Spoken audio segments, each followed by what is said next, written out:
we're live on YouTube and we're live right now on Twitch, on Kick. So let's go. Let's get it. Let's get this going. Let's get it going. Let's get it going. Remember this life is yours, yours, yours. I don't let nothing make you detour, tour. Yo, child, let's get this going. Let's get this going. Let's get this going. Let's get this going. Let's get this going. We're right now on Kick live now on Kick and also on stuff. So we are reacting on a YouTube video right now. Reacting on a YouTube video right now. So we're finna like find like a cool YouTube video we're gonna react to. So we'll do some like real stuff right here. Hold on. Yo, Buttricks, this is your live reels right here too. So there was something like recently, a recent YouTube video we're gonna react to. We need like a recent YouTube video we're gonna react to. I'm trying to like find something to react to.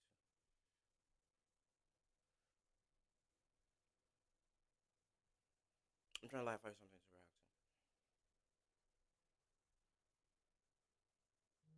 I'm gonna like look for like a recent like video. I'm gonna react like no not copyright.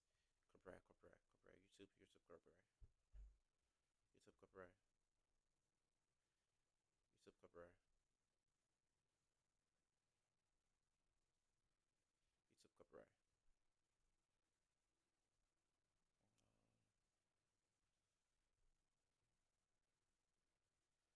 Yo, Buttricks is number one. Shout out to Buttricks. Shit, I messed up my first stuff. Like it's crazy. Almost up with the first stuff. W.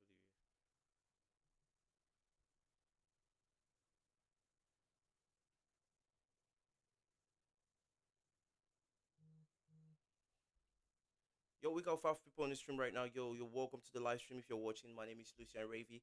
So right now, we're trying to react something. Let's know what Big has to say about Mr. Beast. He's saying something about Mr. Beast. So he said expose. So let's know if he's gonna tell us the truth or no. Is this gonna be a long as our video? So yo, Ford, what's good? Ford, welcome to the live stream. Yo guys, welcome to the live stream. We're reacting to like Mr. Beast and stuff right now. Hold on. I need to change these. Yo, you want us to react to Roblox? You want us to react to the Roblox? Yo, W is in the chat. If you're just watching right here, W is in the chat. YouTube community is right here. The Kick, I'm also streaming on Kick right now. So if you're joining and you're not subscribed, please subscribe to my stream. Subscribe to my stream, my YouTube, and hold on. So we have something to react to. We have something to react right now.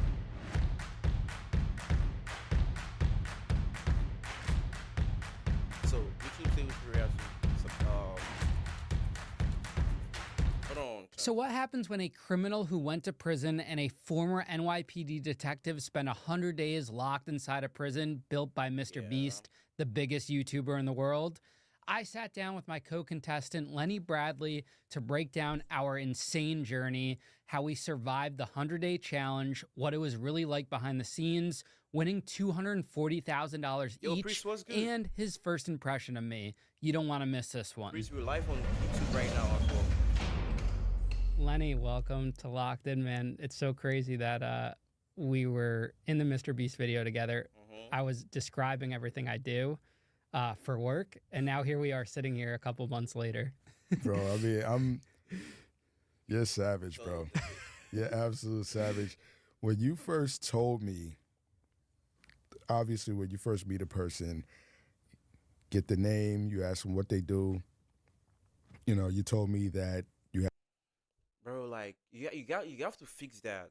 You feel me? I'm streaming as well on YouTube, so I don't know. but you have to like fix it. Like you have to fix that as well. You know, I'm multi-streaming right now, both on YouTube Shorts, and as well on Kick. So you have to like do something about it. You have to do something about like the character stuff, so it won't like stop like having some issues or something. Yo, YouTube, I You had a continue to play. podcast. I was thinking it was something very small, you know, just something you did as a hobby. But as time went on and you started telling me what it is that you had going on and what you've built, and you having sponsors, and you were able to give me advice on how to build mine, I was like, yo, who am I sitting across from right now? Like, this is crazy, because I've always wanted to podcast, and I have, but I always treated it as a hobby or something that I just do for fun. I didn't think that I'd be able to monetize, make money from it. So to be able to be presented with the possibilities that can come from it by someone that is deep in it and making it happen was amazing. And you were super casual about it. It wasn't any braggadocious or ego to it or anything like that. So I was just like, this is amazing. And just being here today and you showing me everything, I couldn't wipe the smile off of my face. Because for you to explain everything that was going on and what you had, I'm like, yo, what kind of time is this dude on to be able to build out a prison cell in his studio and got Mike Tyson as a sponsor? Like, that's wild. And just seeing everything, bro, and picturing it in my head and seeing your videos. I've been stalking you. You know what I'm saying? I've been stalking you because you dropped so much game. And then when I saw how professional it looked and just how good you are at being able to interview and draw out such dramatic stories from people, I was just like, this, now I see why you've become successful, you know? And walking around and seeing all that you've done, all of your guests, and your level of hospitality is unlike anything I've ever experienced, you know? Even with being in the challenge, it was cool. You know, I didn't get to see the Beast Studios or anything like that. Yeah. So this is like my version of being able to see something similar, or you on the come up, and this is like, I want to do whatever it takes to be able to emulate something similar to what it is that you have done. And so I'm proud of you, man. I mean, Thanks, Lenny. you've built this before I even knew you, but to kind of see you as like a brother / son. Yeah. You know what I'm saying? Like a brother / son, younger brother / son. And then to come here and be like, yo, this. We definitely have an interesting relationship because I've come to look at you as like a father figure, but also we're bros too. Yeah. Like it has that brotherly type love. And for the audience that's listening, this episode's a little bit different today. This is the day after the Mr. Beast video dropped. I spent 100 days in prison with Lenny, who's a former cop. You guys got to go check out that episode on YouTube if you haven't seen it already. And today we're just, talking about our experience on there. I think it'll be really cool for the audience to see this, afterwards, to have this conversation. Because a lot of the contestants that do these types of things don't have a podcast or haven't been on social media already. So what I find interesting is that I already have this whole brand created around prison, and I'm doing this. This is my everyday life. I mean, we went upstairs. You saw the prison cell. That was created before the Mr. Beast thing. I had the deodorants. I had the toothbrushes. I had all of the things we used in the thing, which is probably one of the reasons why I got casted, because I showed the casting people that whole set. But that's all stuff like me and you talked about during the course of the 100 days. And for me, I thought it was really important to tell you as much as I could about how to do things, because I didn't have that when I first started. Everyone wanted to gatekeep, or there was not information out there. There wasn't ChatGPT at the time. There was all of these things I didn't know how to do, and I learned on my own. So it's important to be able to give that back to not only you, but the guests that come on the show. Whenever we have a guest that comes on the show that wants to start a podcast or wants to get into content, we always give them game and put them on and let them use a second studio over here, so it's mutually beneficial. Yeah, man, it's truly a blessing. I tell people all the time, I've always wanted to do content creation, and podcasting, like I said, before going into that challenge and leaving law enforcement, I did 17 years in the New York City Police Department. Wow. And I left 3 years before receiving a full pension because I knew I was called by God to do something else. And I thought that calling was for me to do real estate. So I went all in with that. And I had some highs and some lows. I would say more lows than highs. The biggest low was being robbed by my business partners for $100,000. Damn. And it put me in a huge slump. It set me back in a major way. That's bad. But a large part of my journey is having faith and focusing on my purpose. Oh. Get more from your budget with Google Ads. Get $300 in ad credit. Fast forward to me continuing to post videos or constantly posting videos on Instagram and then being reached out via DM to be a part of the Mr. Beast Challenge. And then to be placed in there with somebody that creates content full-time that is and was openly willing to share everything is a blessing. Yeah. And it really just streamlined things to show me what God needed me to do and who he needs me to be. Yeah. The experience and being picked out of thousands of other cops that are on social media is wild. Then to be in there with somebody, once again, that is killing it, and to be able to talk to you about this stuff, and be like, what camera to use, you know what I'm saying? Like, what should I talk about? How do I load up videos? How do you build traction? How do I make myself go viral? And to be able to speak to you about that, it's no mistakes. And I think that's what we really first bonded over too, like that first day, because we spent 2,400 hours together over 100 days, and that gets put into a 30-minute video. People aren't going to see the full conversations that we've had, but that first day, really the first, I think 2 or 3 days, because we didn't make anything. Yeah. We didn't build anything. We didn't have activities. We just talked. We sat at that table that first day when we were waiting for dinner for like 6 hours, and we just talked. And a lot of people don't realize I'm super introverted. Like, I'm good on camera with this, and I'm outspoken, and I can do these things, but meeting new people, like we were talking about, like going to a bar and meeting people organically, that's not me. Right. I've never been good at that. So to put me in a situation where I don't know this person at all, and I have to sit there and make conversation, it's challenging, at least for me to do that. And it just felt very organic, and we were able to talk and hit it off. And a lot of it had to do with, I think, that you were interested in my stuff, I was interested in your stuff, and I'd interviewed cops before. So I think that helped me as well, that it was a familiar situation. I'm sure a big question like people will have on my side of this type of content is, did I have any issue being with a cop? And I have no problems with law enforcement. I interview law enforcement. So being presented with a cop, which, by the way, I had no idea it was going to be a cop. We didn't know until the blindfolds came off what the situation was. I had never met you in my life. I didn't know of you. I didn't know anything. Right. And so to me, what people will think is going to be a hard part of the aspect, that was very easy for me, because I don't get involved in like the politic aspect of cops versus inmates or this and that. To me, it didn't matter. And that just goes to show the Beast team casted it appropriately, because if they got the wrong inmate from the prison content world, that would have been a problem on day one. That would be a Right. problem. I'm not going to lie, for real. I had no clue either. I tried to drum up as much as I could just to kind of plan and to get an idea of what was going to happen. And I had no idea until we were in the trailer and I saw correction officer uniforms. And I was like, all right, I'm going to prison. I'm definitely going to prison. I talked to my wife. And I was like, I think this video is going to be about prison.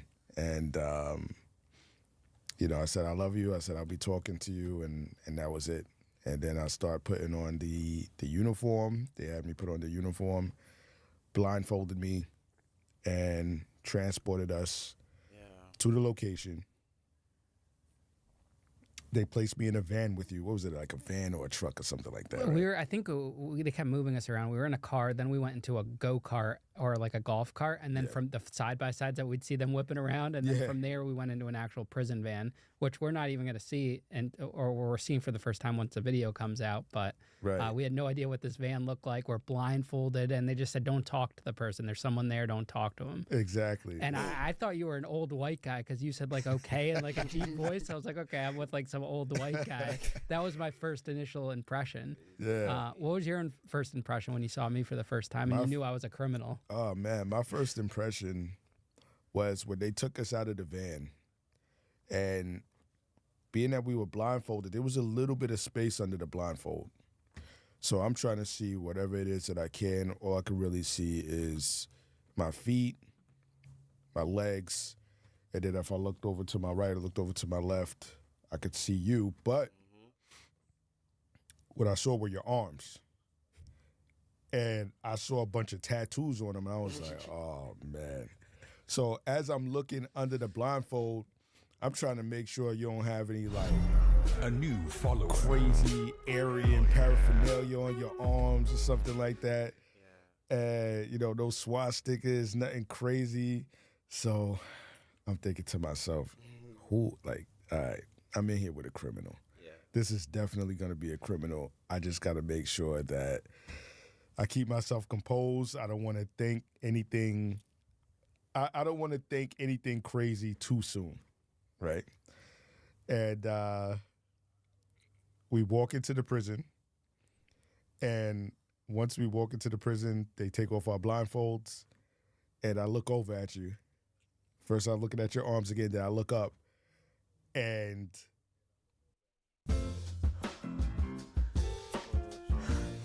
Please, allow me. Got some crazy eyes right here. my guard just dropped. I was like, okay, Okay. like, he looks like a good guy. He looks like a cool dude, and it just made me feel super relaxed. It's almost like the same scenario I told you about when I went to the police academy. They assign everybody a company, which is pretty much a class, Yeah. and they have you in an auditorium. And with being in that auditorium, there are a bunch of police officers that are instructors that are standing at the edge of the row, and whatever company that you're associated with, that's the row that you go to. But when they called my company and told us to go to a certain row, my instructor was standing there, and as soon as I saw him, my whole guard just dropped once again. It was the same type of deal, and I knew that I was going to be all right. So I say this to say that once I saw you and I could see your demeanor, I was like, all right, I'm going to make it through these 100 days. And I know that that this is going to be interesting, but I felt nice, I felt calm, and I wasn't really worried about anything. But the tattoos, they did throw me off at first. Yeah, people always say my body doesn't match my face. I got ripped for that all the time. Like if you looked at me from the bottom up, like if you're zooming in and then going up, it doesn't match it. You know, Yeah. I'm a little bit more built, and then my face is just like this baby face. I grew facial hair for the first time ever, and I was like to you, Lenny, I want to grow it the whole 100 days, and we only like trimmed it up once. You trimmed me up at day 50. Yep. But other than that, I was looking wild when I got out of there with the big Yeah. beard. I'm back to baby facey, and when I posted the photo, everyone was just lighting me up over it. They were not happy with They weren't bushy. they weren't happy with the goatee. They weren't with it. We tried liked doing it. the Schofield. the Michael Schofield. You had the Schofield, you had the goatee. Honestly, I think that made you look a little more serious. Yeah, I'm seeing all of the the leaked footage from streamers and stuff because Yeah. they start coming in like right around that day 50. So where I was already cut, I had the short hair, like Right. really short. I hadn't had that short in a while, and then the goatee, and it looked a little scary, you know. Yeah, I think you was looking like your part of being, Yeah. in a federal prison for 3 years. Yeah, it's so interesting watching like all the leaked footage Yeah. because we were living in that, and we would call it the Dog and Pony Show when the streamers would The come Dog by. and Pony Show. It's It the was so Dog and funny. Pony Show. I think my favorite one was the guy that builds the sets that and we're barking. Oh yeah, yeah, yeah. We yeah. loved to bark when Jimmy came in. Yeah, I like Jimmy's reaction. He was like, all right, guys. We used to love barking at Jimmy. He we had a beef with Warden Jimmy.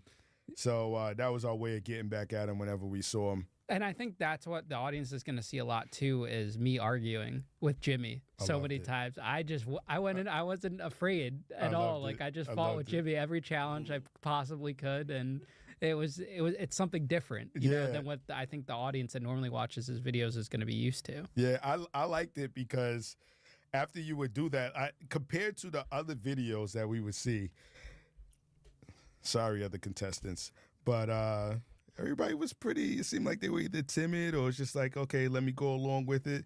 But you, it's just always pushback. It was always pushback.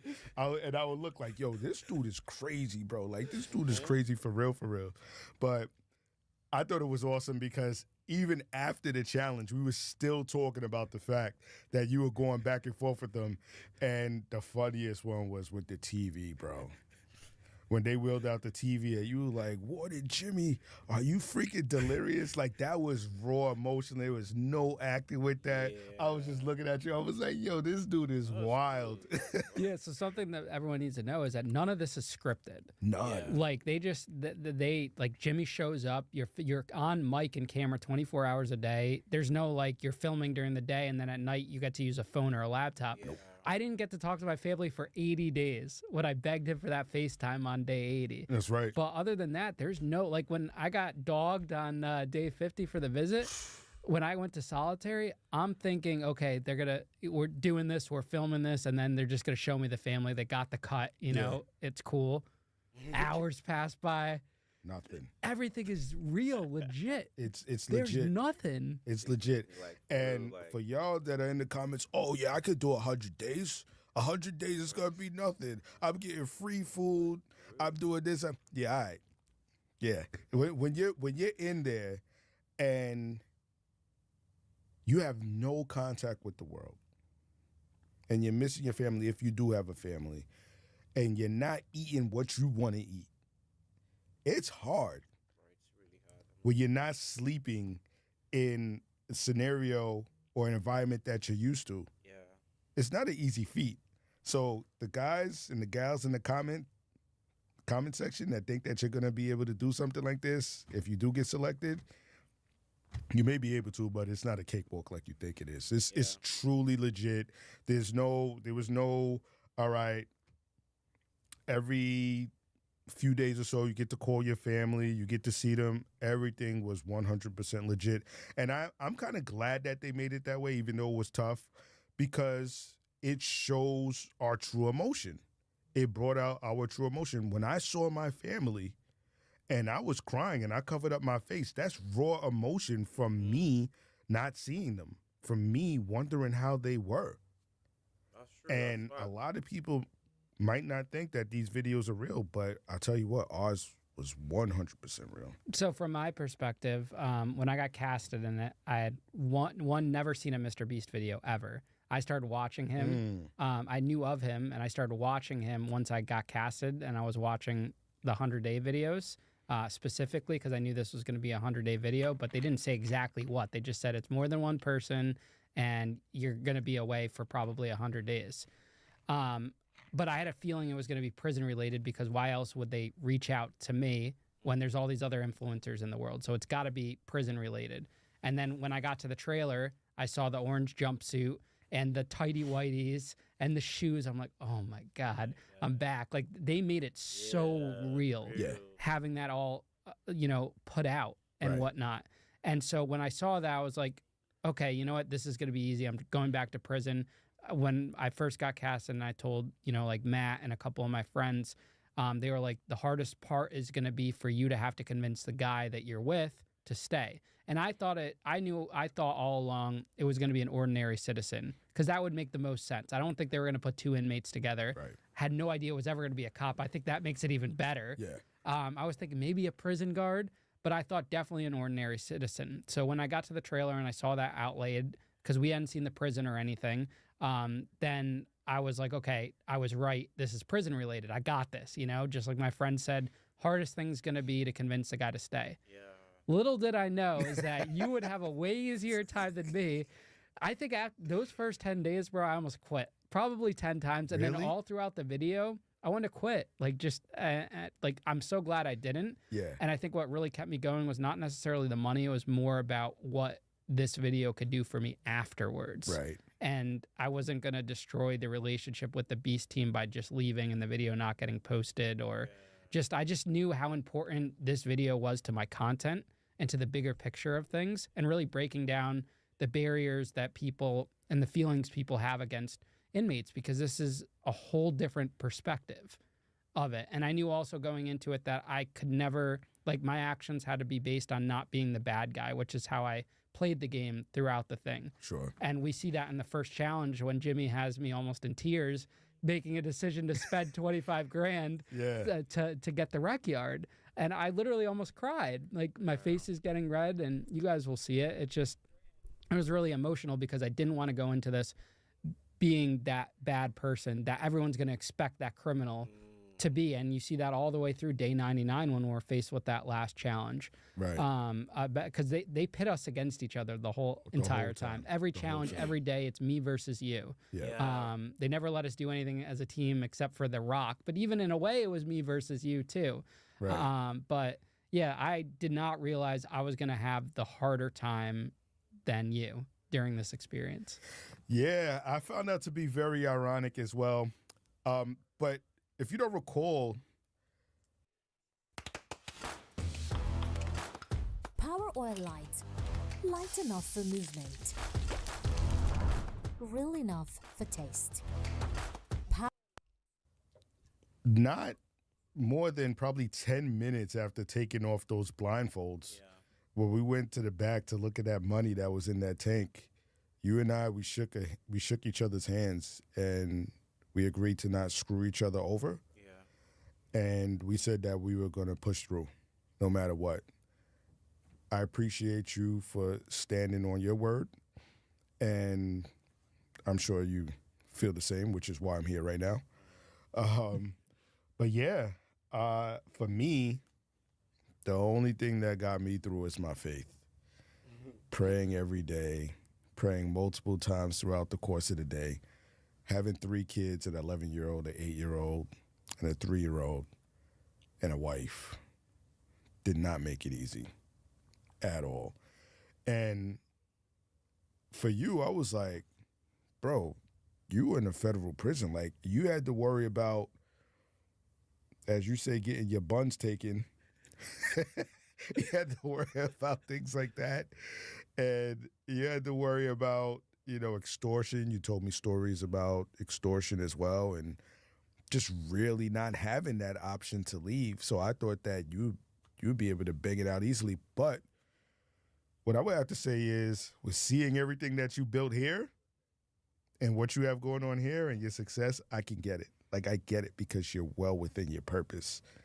So I was like, there would be a lot of times I'm like, yo, this dude, like, he's been through prison. Like, how is he so miserable right now?